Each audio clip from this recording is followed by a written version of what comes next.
ሰላም ጤና ይስጥልን። በመላው ዓለም የምትገኙ የተወደዳችሁ የሮሃ ቲቪ ተከታታዮች ሰኔ 25 2018 ዓ.ም የረፋድ ዜናዎችን ይዘንላችሁ ቀርበናል። ታሪክ እየሰራ ያለው የወለጋ ቢዛሞ እዝ ያወጣው መግለጫ አለ፣ ተሰሙታላችሁ። ውህደት ተፈጽመዋል። በደቡብ አፍሪካ ተቆርቋሪ መንግስት በሌላቸው ኢትዮጵያውያን የሚተዳደሩ ሱቆችን በደቡብ መዝጋት ተጀምሯል፣ ተሰሙታላችሁ። የከባድ ጦርነትና የመውደቅ አፋፍ ላይ ያለው ብልጽግና እያሰራጫቸው ያሉ መረጃዎች አነጋጋሪ ሆነዋል። ፌዴራሊዝምን አፈርሳለሁ፣ ጂኦግራፊያዊ አወቃቀር ዘረጋለው እያለ ነው። ከጀርባው ያለውን ሴራ ይዘናል። በጀነራል አልቡርሃን የሚመራው የሱዳን ጦር ኃይል በኢትዮጵያ ድንበር አቅራቢያ ድል እየቀናው መሆኑን አስታውቋል። በስፋት ዳሰነዋል። በዲፕሎማሲያዊ ወይም በጦርነቱ የማታግዙን ከሆነ አታስቸግሩን ሲሉ የኢራን ፓርላማ አፈ ጉባኤ መሐመድ ባጋር ጋሊባፍ ተናግረዋል። አድማጭ ተመልካቾቻችን አብራችሁ ልትቆዩ ከፈቀዳችሁ እነዚህ መረጃዎች በዝርዝር የምናሰማችሁ ይሆናል። የሮሃ ቲቪ ወቅታዊና ሀቀኛ መረጃዎች እንዲደርሷችሁ ቻናሉን ሰብስክራይብ፣ ላይክ እና ሼር በማድረግ አሁኑኑ ቤተሰብ ይሁኑ።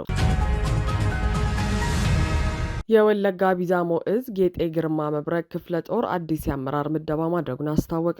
አፋብን ወለጋ ቢዛሞ አንሻ ሰይድ እዝ ጌጤ ግርማ መብረቅ ክፍለ ጦር ለዘመናት የጅምላ ሰቆቃና የዘር ማጽዳት ቤተ ሙከራ ሆኖ የቆየው የወለጋ ቢዛሞ አማራ ራሱን ለመከላከል በተለያየ ጊዜና ሁኔታ ተጋድሎቹን ሲያደርግ ቆይተዋል። የአማራ ሕዝብ የመንግስትና የሀገር ባለቤትነትን መቀማቱን አማራ ክልል ከሚባለው ውጪ ላለው አማራ ማህበረሰብ ከፍተኛ የህልውና ስጋት እንዳመጣበት በተጨባጭ የታየ ሀቅ ነው። በተለይ ወለጋ ቢዛሞ ያለው ማህበረሰብ አማራ መሆንን ተከልክሎ ከመኖር ባሻገር ለዘመናት ከኖረበት አካባቢ ከአስተዳድራዊ በደል ጀምሮ ሰፊ የማንነት ጥቃት ተፈጽሞበታል። አማራ ነኝና አማራ አይደለህም በሚለው ተቃርኖ ውስጥ በስጋት ሲኖር የቆየው ማህበረሰብ በተለይ ከብልጽግና አገዛዝ መምጣት በኋላ መንግስታዊ እውቅና ባለው ይፋዊ የዘር ማጽዳት ዘመቻ ምክንያት በ10 ሺዎች የሚቆጠሩት ተገድለዋል።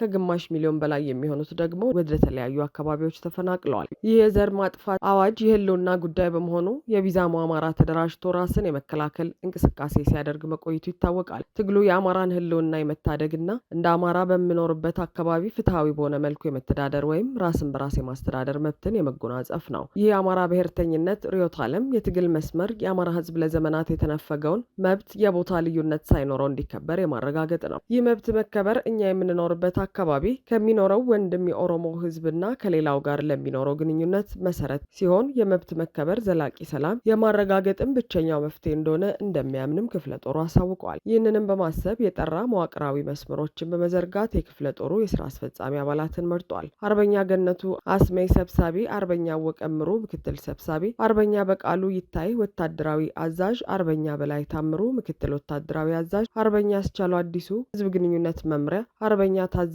ሰደቀ የፖለቲካ መምሪያ ኃላፊ እንዲሁም አርበኛ ዘለቀ አዲሴ ዘመቻ መምሪያ ኃላፊን ጨምሮ በድምሩ 23 የኃላፊነት ቦታዎች ላይ የአመራር ምደባ አድርገዋል። ለጦሩ ከዛሬ ጀምሮ አንድ ትግል፣ አንድ አደረጃጀት መፍጠሩን አስታውቆ ሁሉም ኃላፊነቱን እንዲወጣ አሳስበዋል።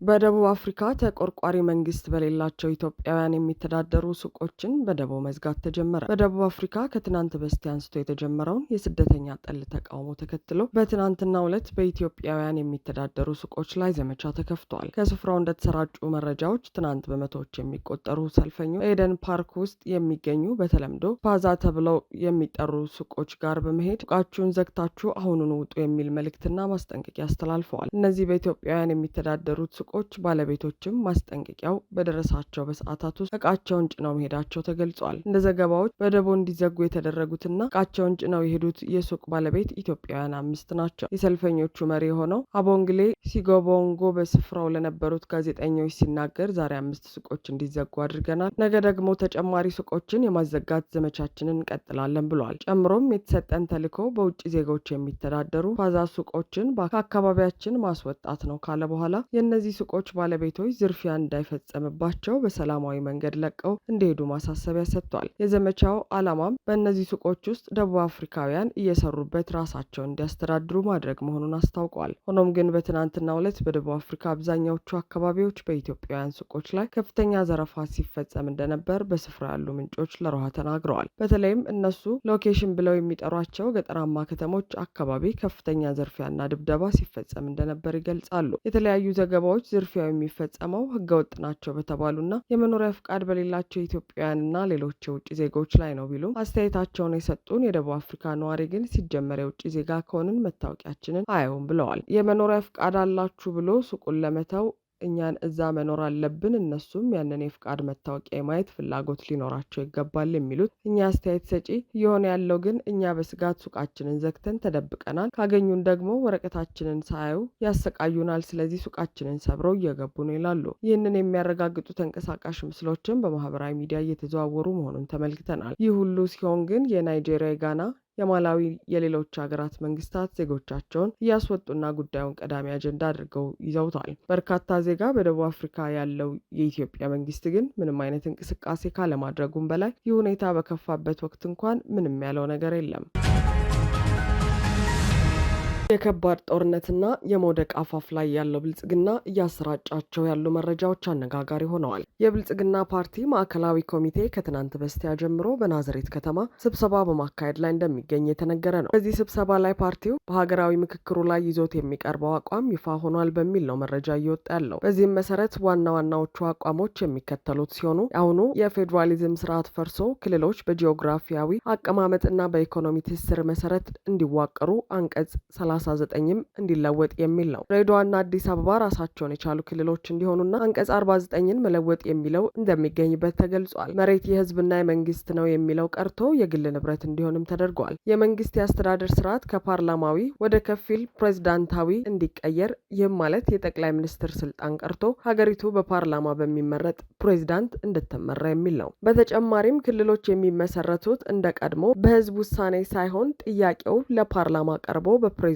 ፊርማ ብቻ ይጸድቃል ይላል። በሌላ በኩል ደግሞ ብልጽግና አዲስ አበባን እንዲከብና ስልጣኑን እንዲያጸናለት ከአዲስ አበባ ጭምር ቆርሶ ያዋቀረውን ሸገር ከተማ ወደ አዲስ አበባ እንደሚመልስ ነው እና አቶ ጀዋር መሐመድ እያጋሩት ያለው መረጃ የሚጠቁመው። ብልጽግና በባለስልጣናቱ በኩል ይህን መረጃ ሲያሰራጭ 3 ዓላማዎችን ይዞ እንደሆነ ደግሞ አስተያየታቸውን የጠየቅናቸው የፖለቲካ ተንታኞች ይናገራሉ። የመጀመሪያውና ዋነኛው በጠላትነት የፈረጃቸው ኃይሎች በትብብር ሊወጉኝ ነው ከሚል ስጋቱ የመነጨ ነው። በዚህም ዋነኛ ስጋቱ የሆነውና ከሌሎች ኃይሎች ብነጥለው ያዋጣኛል ያለውን የአማራ ህዝብ ያጓጓልኛል በሚል ነው። በዚህም መሰረት አማራ ለዘመናት እንዲቀየር ሲጠይቀው የነበረውን የብሔር ፌዴራሊዝም አፈርሳለሁ፣ ክልል የሚባል አጀንዳ አስቀራለሁ፣ አንቀጽ 39ን ቀይራለሁ ብሏል። ታዲያ የአማራ ህዝብ በተረኛ ፖለቲከኞች ሊዋጥና ሊጠፋ ጫፍ በደረሰበት ወቅት ራሱን አደራጅቶ መታገል ሲጀምርና ብልጽግና ሌሎች ኃይሎችም ተደራጅተው ሲነሱበት እነዚህን ጥያቄዎች እመልሳለሁ የሚል አጀንዳ አንስቷል። ሆኖም እነ ሽመልስ አብዲሳና አዳነች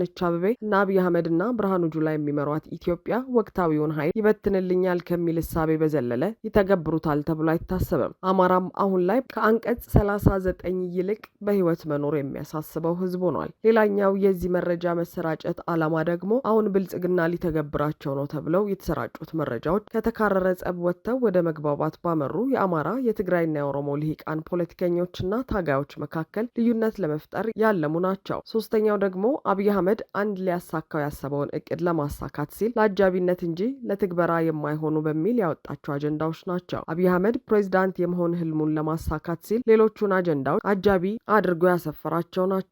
በዚህም እነዚህ አጀንዳዎች ብልጽግናን ከፈራው ጦርነት ማዳን፣ የተባበሩ ጸረ ብልጽግና ኃይሎችን መፈረካከስና አብይን ከጠቅላይ ሚኒስትርነት ወደ ፕሬዝደንትነት መቀየርን ግባቸው ያደረጉ ናቸው። በመሆኑም ሆን ተብሎ አጀንዳዎቹ ሾልከው እንዲወጡና ህዝቡ እንዲለምዳቸው እየተደረጉ ነው። በጄኔራል አልቡርሃን የሚመራው የሱዳን ጦር ኃይል በኢትዮጵያ ድንበር አቅራቢያ ድል እየቀናው መሆኑን አስታወቀ። በሌተናል ጄኔራል አብዱልፈታህ አልቡርሃን የሚመራው የሱዳን ጦር ኃይል ከኢትዮጵያ ጋር በሚዋሰነው ብሉ ናይል ግዛት ውስጥ እያካሄደ ባለው ውጊያ ድል እንደቀናው ገልጿል። የጦር ኃይሉ መኮንኖች ለሬዲዮ ዳባንጋ እንደተናገሩት ሰራዊታቸው አሁን ወደ ደቡባዊ ብሉ ናይል ግዛት እየገሰገሰ ሲሆን ወደ አልኩምሩክ የሚወስደውን መንገድ ለማስጠበቅ እያካሄደ ባለው ዘመቻ ማጀና ሱርኩም የተባሉ ቦታዎችን ለመቆጣጠር ችሏል። መኮንኖቹ ጨምረውም ተፋላሚው ፈጥኖ ደራሽ ኃይል ከእሁድ ዕለት ጀምሮ ሳሊ አልኩምሩክን በመክበብ የጦር ኃይላቸውን ግስጋሴ ለማስቆም ሞክሮ እንደነበር ገልጸው፣ ይሁንና በተካሄደው ከፍተኛ ውጊያ ድል ለመቀዳጀት መቻላቸውን ጠቅሰዋል። እንደ ዘገባው ማጃና ሱርኩም የተባሉት ቦታዎች ከወራት በፊት በፈጥኖ ደራሽ ኃይሉና አጋሩ በሆኑት ታጣቂዎች ቁጥጥር ስር ገብተው የቆዩ ናቸው። የጦር ኃይሉ እነዚህም ቦታዎች ከፈጥኖ ደራሽ ኃይሉ መልሶ ለመንጠቅ መቻሉን የገለጸው ዘገባው፣ ይሁንና ብሉ ናይል ግዛትን በአሁኑ ወቅት ሁለቱም ተፋላሚ ተፋላሚዎች እንደተከፋፈሉት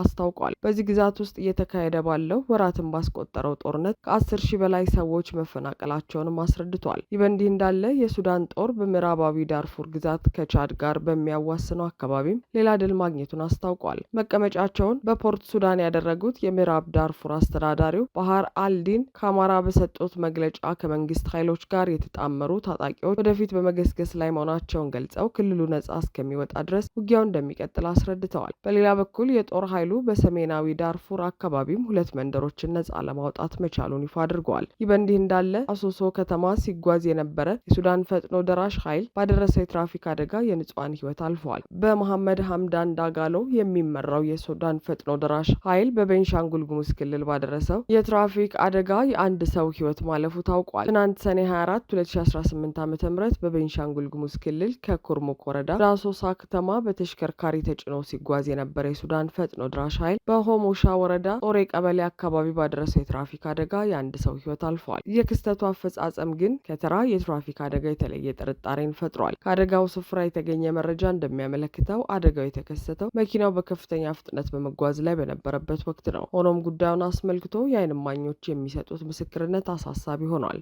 አንድ ስማቸው እንዳይጠቀስ የፈለጉ የዓይን እማኝ እንደገለጹት ሰውየው በመኪና ከመገጨቱ በፊት በጥይት ተመቶ መሬት ላይ የወደቀ ነበር። መኪናው የገጨውም ሰውየው በጥይት ተመቶ የወደቀበትን ቦታ ነው ሲሉ ክስተቱ ከትራፊክ አደጋነት ያለፈ የጥቃት ድርጊት መሆኑን ጠቁመዋል። የብልጽግናው አገዛዝ ቤንሻንጉል ጉሙዝ ክልልን ለሱዳን የፈጥኖ ደራሽ ኃይል ለጦር ካምፕነት እንዲጠቀም በፈቀደው መሰረት ታጣቂዎቹ በክልሉ ሕዝብ ላይ የሚፈጽሙት ዘግናኝ መከራና ስቃይ ተባብሶ ቀጥሏል። በዲፕሎማሲው ወይም በጦርነቱ የማታግዙን ከሆነ አታስቸግሩን ሲሉ የኢራን ፓርላማ አፈጉባኤ መሐመድ ባጋር ጋሊባፍ ተናገሩ። የኢራን ፓርላማ አፈጉባኤ መሐመድ ባጋር ጋሊባፍ ሀገራቸው የቴሌቪዥን ጣቢያ ጋር ባደረጉት ቃለ ምልልስ ከአሜሪካ ጋር ስለሚደረገው ድርድር ከቴህራን የሚነሱ ውስጣዊ ትችቶችን በተመለከተ በሰጡት አስተያየት በዲፕሎማሲ ወይም በጦርነቱ የማታግዙን ከሆነ አታስቸግሩን ብለዋል። በቃለ ምልልሱ ላይ ከኢራን የሚነሱ ውስጣዊ ትችቶችን በተመለከተ ጠንካራ ንግግሮችን አድርገዋል። ስዊዘርላንድ በተደረገው ድርድር እገዳ ተጥሎበት የነበረውን የኢራን ሀብት የሚያስመልስ ሰነድ መጠናቀቁን ገልጸዋል። በዚህ ውይይት ላይ የአሜሪካው ምክትል ፕሬዚዳንት ጄዲ ቫንስ እንዲሁም የአሜሪካ ግምጃ ቤት ምክትል ጸሐፊ መገኘታቸውን ጠቅሰዋል። ከአሜሪካ ጋር ስለሚደረገው ድርድርና ስለ ተደራዳሪው ቡድን የሚነሱ የአገር ውስጥ ትችቶችን በተመለከተ ደግሞ በዲፕሎማሲው ወይም በጦርነቱ የማታግዙን ከሆነ አታስቸግሩን፣ የትራምፕን ንግግር መድገም አቁሙ፣ በጎ አይደለም፣ ህዝቡ እንዲረጋጋና በኢስላሚክ ሪፐብሊኳ ደስተኛ እንዲሆን ተዉት ብለዋል። የዓለም አቀፉ አቶሚክ ኢነርጂ ተወካዮች ወደ ኢራን የመግባታቸውን ጉዳይ በተመለከተ በምክር ቤት ባስተላለፍነው ውሳኔና በጠቅላይ የብሔራዊ ደህንነት ካውንስሉ ባሳለፍነው ውሳኔ መሰረት ጉዳት የደረሰባቸው አካባቢዎችን በማንኛውም ሁኔታ መመልከት አይቻልም ብለዋል። በሌላ በኩል አሜሪካና ኢራን በኳታር ዋና ከተማ ዶሃ ውስጥ እያደረጉ ያሉት ቀጥተኛ ያልሆነ ንግግር በጥሩ ሁኔታ እየተካሄደ መሆኑን ፕሬዚዳንት ዶናልድ ትራምፕ ገልጸዋል። አድማጭ ተመልካቾቻችን የሰዓቱ የሮሃ ቲቪ ዜናዎች የተከታተላችኋቸውን ይመስሉ ነበር። አብራችሁን ስለነበራችሁ ከልብ እናመሰግናለን። ሰላም።